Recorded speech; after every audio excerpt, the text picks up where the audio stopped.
सुजानपुर में विधायक राणा की झूठी राजनीति का पर्दाफाश हुआ। शहर के वार्ड नंबर 3 और 4 की करीब आधा दर्जन महिलाओं ने विधायक पर आरोप लगाते हुए कहा कि विधायक ने उनके नाम कांग्रेस में शामिल होने वाली लिस्ट में डाल दिए, जबकि न तो वे कांग्रेस में हैं और न ही विधायक के कार्यक्रम में शामिल हुए थे। विधायक ने अपनी राजनीति चमकाने के चक्कर में उनके नाम भाजपा छोड़कर कांग्रेस में शामिल होने वाली सूची में डाल दिया, जबकि असलियत कुछ और ही है। वार्ड नंबर 3 और 4 की महिलाओं में मधुबाला, पिंकी देवी, स्नेहलता और स्वर्णा ने बताया कि गत शनिवार सुजानपुर के वार्ड नंबर 3 और 4 में विधायक राणा ने कार्यक्रम का आयोजन किया, जिसमें यह बताया गया कि इस वार्ड की महिलाएं कांग्रेस में शामिल हो गई हैं और एक सूची जारी की गई। उस सूची में उनके नाम भी डाले गए, जबकि हम न तो उस कार्यक्रम में गए और न ही कांग्रेस में शामिल हुए। महिलाओं ने कहा कि उनके नाम विधायक ने किससे पूछकर उस सूची में डाले हैं, इस बात की पूरी छानबीन होनी चाहिए। उन्होंने कहा कि वे भाजपा के थे, भाजपा के हैं और भाजपा के ही रहेंगे। उन्होंने विधायकों को नसीहत देते हुए कहा कि झूठ की राजनीति बड़े दिन नहीं चलती है, जिसका परिणाम आने वाले विधानसभा चुनावों में उन्हें देखना होगा। उधर सुजानपुर शहरी इकाई के अध्यक्ष सुमन महाजन ने बताया कि विधायक राणा सुजानपुर विधानसभा क्षेत्र और विशेष रूप से सुजानपुर शहर में अपना और अपनी पार्टी का गिरता जनाधार देखकर घबरा गए हैं और आनन फानन में इस तरह के कार्य कर रहे हैं, जो शर्मनाक बात है। जिस तरह से इन महिलाओं ने उनके झूठ का पर्दाफाश किया है, आने वाले विधानसभा चुनावों में उनकी झूठ की राजनीति खत्म होगी और उनका इस विधानसभा क्षेत्र से सुपड़ा साफ होगा।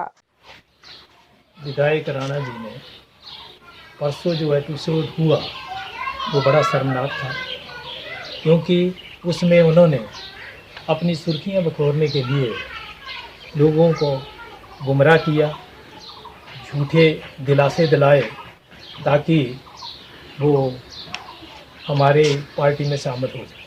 परंतु साक्षात को प्रमाण की क्या ज़रूरत है, क्योंकि हमारी जो ये 4-5 महिलाएं खड़ी हैं, ये उस दिन अपने घर पर थी, कहीं समारोह में नहीं गई और इन्होंने किसी ने भी किसी तरह का ना तो पटका डाला और ना ही उनकी किसी प्रकार की सहमति थी। ये वास्तव में बीजेपी के कट्टर कार्यकर्ता हैं और सदा बीजेपी की नीतियों पर चल करके बीजेपी का साथ देते हैं। तो इसलिए मैं राणा जी को ये संदेश देना चाहता हूँ कि भविष्य में इस प्रकार की झूठी मर्यादा पाने के लिए प्रयास ना किया जाए।